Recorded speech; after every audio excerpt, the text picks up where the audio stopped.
Hi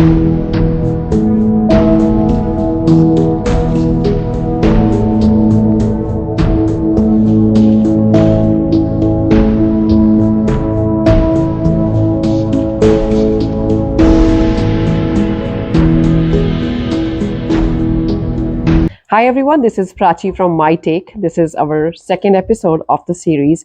And as I mentioned in our very first episode, we bring in the experts and industry experts to talk about certain topics of concern and importance.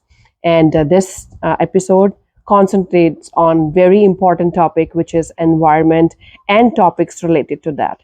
And to talk about this very topic, we could not have found the better person than our guest today.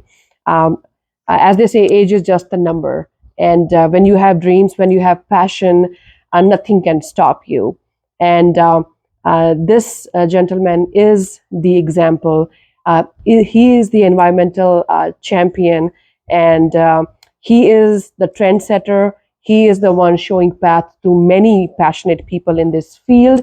I'm talking about a man who is not just well educated with his degrees, but with his passion, and he wants to bring in the change that is going to stay here for years to come, and for the generations to enjoy and to live. Let's welcome Dr. Prakasam Tata to our episode, and let's hear his story. And there's a lot to talk about. And I am very excited, and we are very honored to have him in our studio. Right now, we are sitting right in his office, and we'll be talking to him about his journey, his passion, and his vision that we all look forward to and that we all strive to follow. So let's welcome Dr. Prakasam Tata to today's episode. Dr. Tata, thank you so much for speaking with us. I was reading I was in awe when I read your experiences. I should say your resume, because it's like, this is an inspiring document for people like us. You finished your PhD in 1966. What was your age at that time? I should say 30. Wow. And all these years working towards a better environment, all these years working toward championing an issue that is of concern for this whole world. How has been the journey so far? And again, because today a lot of importance is being given to this topic, which is climate, environment, because it is making an impact in our day-to-day life as well as for future generations. Please give us your take on how has been the journey so far, and why is it so important? Well, to begin with, I must acknowledge an American professor who visited India when I was 19 years of age. And he told me about what the world is going to face in 25 years. The water scarcity, water stress, these kinds of issues, pollution of air as well as water. And of course, at that time, climate change was not even talked about because there was not that much of industrial growth when I started in the field in 1959. So that was a secondary place. So when he inspired me and offered me a job in rural water supply and sanitation to work in real villages, that appealed to me. And my mentor, who gave me a scholarship from a master's degree because I was a rank student, and to do my PhD in biochemistry, encouraged me to accept this field. Not only his encouragement boosted my ego a little bit, because this is where if I provide a clean glass of water to villagers, Right. they don't have to go to the doctor after monsoon. During the monsoon only all these things happen because they go without shoes and things like that. So it's very important at that time because my mother was sick. So in order to alleviate these kind of problems, I should say, he inspired me very much, and there's no returning back to anything else. That was the age of 19. So I'm inspired by him, truly. I owe a debt of gratitude to him. Ever since I'm in this field only, I never quit. And all these things were happening. So you've been working on different projects related to climate and environment, and you are a champion in this field. Just a brief overview of your projects, and what is the subject matter that your projects revolve around? They're mostly involved around environment and health, but education is very important because one of the problems I see, thanks to Modi ji, with his Swachh Bharat campaign, awareness creation in the people. And people should know what kind of a benefits they would get if the environment is cleaned up and they have the safe drinking water and the rivers are not polluted. They don't have to drink polluted water. That awareness is very important. And my prayers were answered through him because he wanted to eliminate open defecation. And I preceded him in trying to eliminate open defecation in a small village. That was my dream at the age of 1920 in Bengal, rural Bengal, because they were all openly defecating. Yeah. The snake bites, a couple of young ladies died. And I said, why? It's an embarrassment to me. There's people in the evening hold it up and go to the fields in the evening to openly defecate. And then these kinds of the tragedies occurred. And my dream was to, when I'm ready, I should do something about building a small water sanitation complex to a small community of 400 people, which I did. That is before Modi ji's declaration of open defecation elimination, which I did before his proclamation. And I thought, oh God, my answers are being answered through Mr. Modi ji, our Chief Minister, Prime Minister. That's an excellent thing. So that was the kind of motivation and encouragement I am getting for the past 2-3 decades, So that's what I chose to be during my retirement, to give back in the community in doing projects in the fields of environment and health. That's what I've been doing. I'm glad you mentioned the campaigns by the current government, because there is a Swachh Bharat campaign also that was very successful. And on those lines, the upcoming G20 summit that is coming up in India, the theme is one Earth and one family, and Vasudev Kutumbakam. Yes. And there are certain areas that the upcoming G20, which is going to happen on 9th and 10th September in 2023 in India, the focus of the G20 is green development and climate finance. I'm just reading from the G20 summit details, and I really wanted to talk to you about, how relevant is the theme to the present times, and what is your take on this theme, especially when it comes to one of the issues that they're talking about is accelerating progress on SDGs. And we can't have a better person than you to talk about this particular theme, which is going to be a vital matter of discussion at the upcoming G20. What is your take on this theme? Yes, there are 17 sustainable development goals. And one of the areas, two of the areas I should say, because I cannot talk about the 17 SDGs, and the two of them really touch my heart because I have experience in the field. One is, of course, the Sustainable Development Goal 6, which pertains to water. And the water, without water, you cannot do anything. You see, unfortunately, we in India, we respect our rivers. And each river is highly polluted. And that's our doing. We are interested in bathing in Ganges. We don't mind dipping ourselves in a polluted Ganga. Okay. And that's our sacredness towards the water bodies. Unfortunately, with the Industrial Revolution, whatever you want to call it, and then the greed of the industries, I call it greed, they know it. In Indonesia, people are very smart.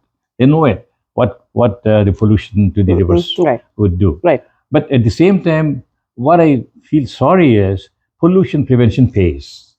If they really practice to prevent the pollution, payback for sure. The benefits that accrue, tangible as well as the intangible benefits, enormous.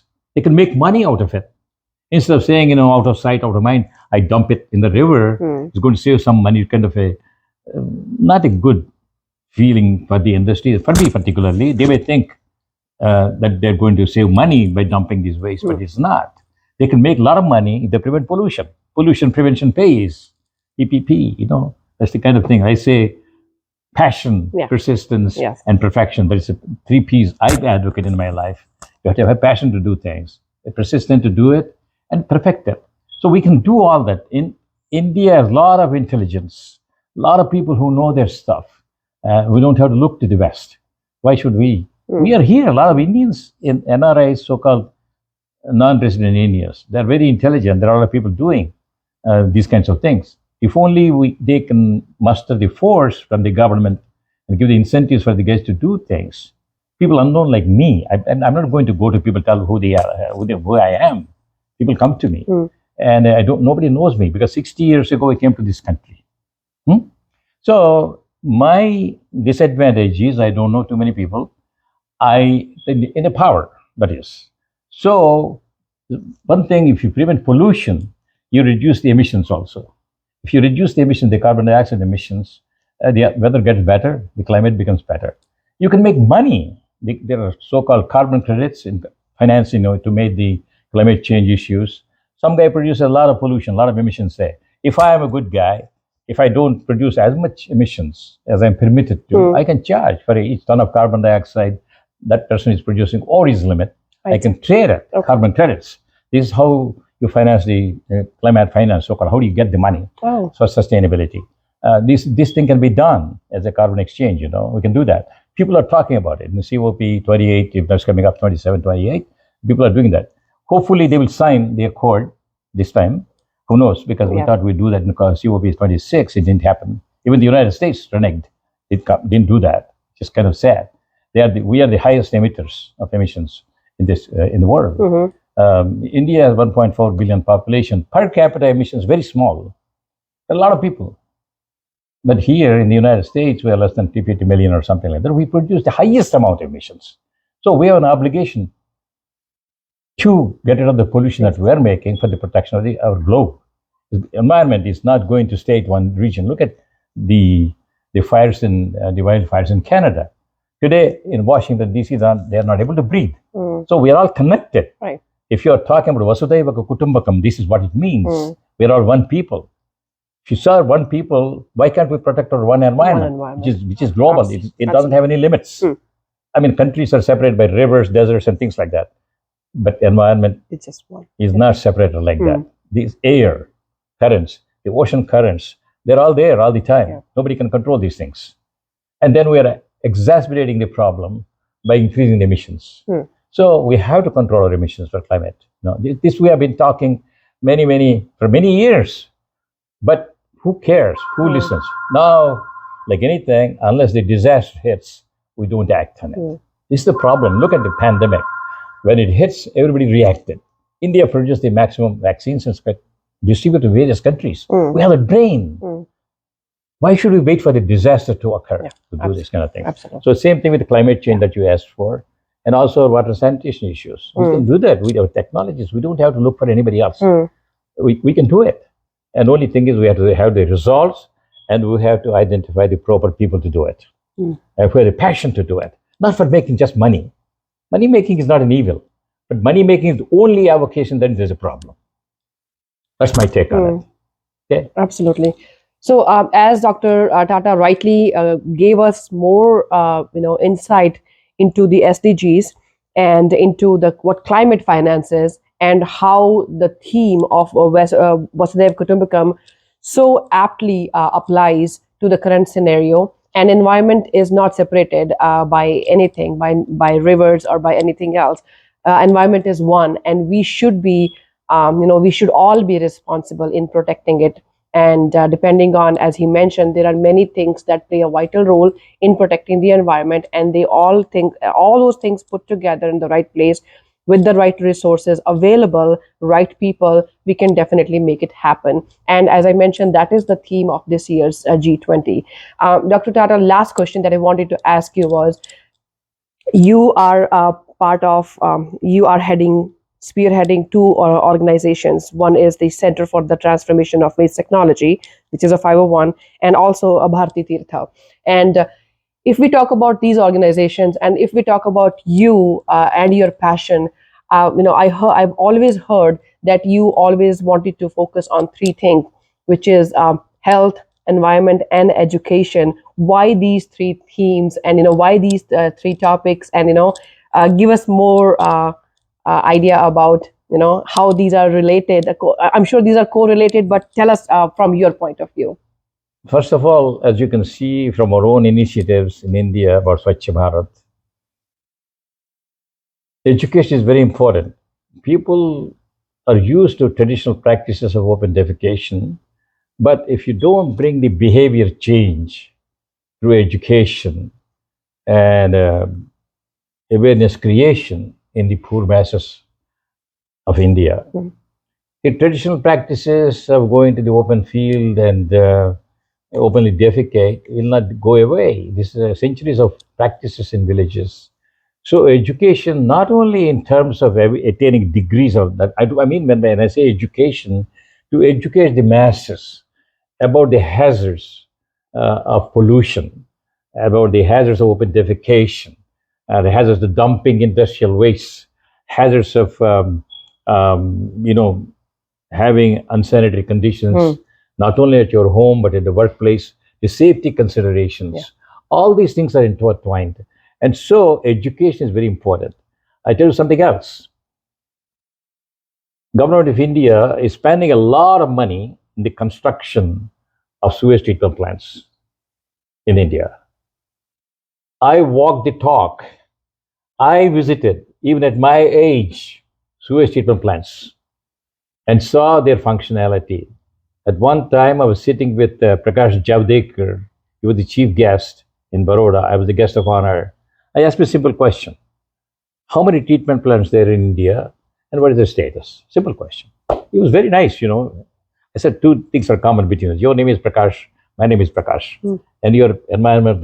You are working for the environment, for the protection of the environment. I'm doing this as a vocation, as well as my entire life. Okay. Having said that, he gave me a fact answer.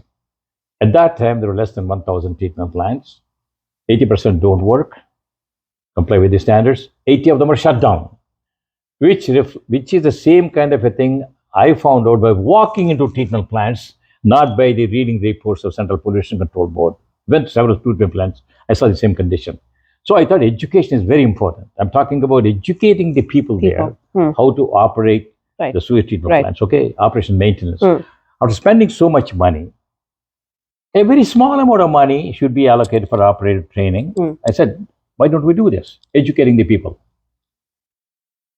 I did it myself, and they were so happy. And even I got a couple of letters telling their problems were solved. So I'm continuing to do that. We run international conferences. We ran already 5 conferences on our own. That's why education is important. Not only education, formal education to get a job and a skill to make your living and to protect your family from hunger and all that kind of thing. Now, the environment is important because we are collected in this whole globe. What you do at one place is going to hurt my health. Like right now, we are seeing the air pollution in the United States and the climate change, the effects of adverse drought in one, high temperatures in one area, flooding in another area, and climate change. What they were telling it is not it's just a hoax. Now we are seeing the effects of it.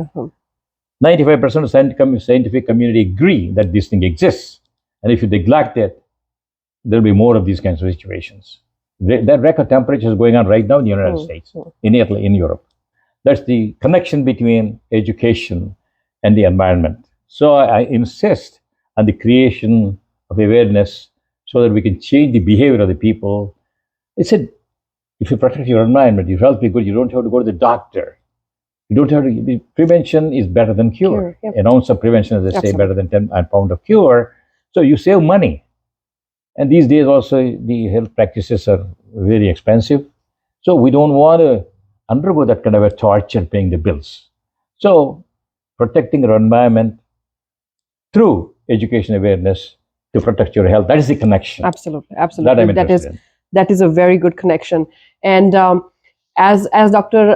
Tata mentioned, that these 3 things are so closely interrelated, and once put together correctly and once emphasized the right way, can definitely impact the whole world.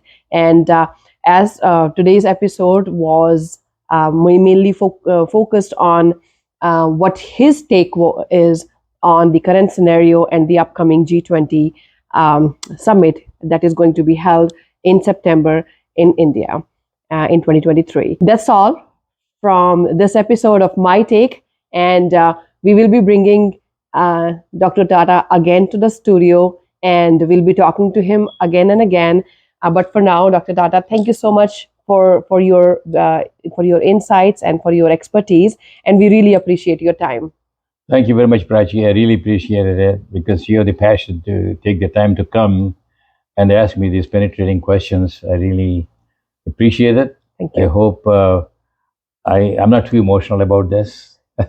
No. I mean, your insight was definitely very valuable, and our viewers are going to appreciate, and they're going to learn a lot from this let episode. me assure you, I will not quit. I'm not a quitter. And as I mentioned, you are an inspiration for all of us as well, Right. and we follow you. So you're the guide for us. You're the light for us that we follow. Thank you so much for giving us your time. Thank you, Yeah, sir. thank you very much. I appreciate it. Dr. Prakasam Tata, ladies and gentlemen, on My Take. Thank you.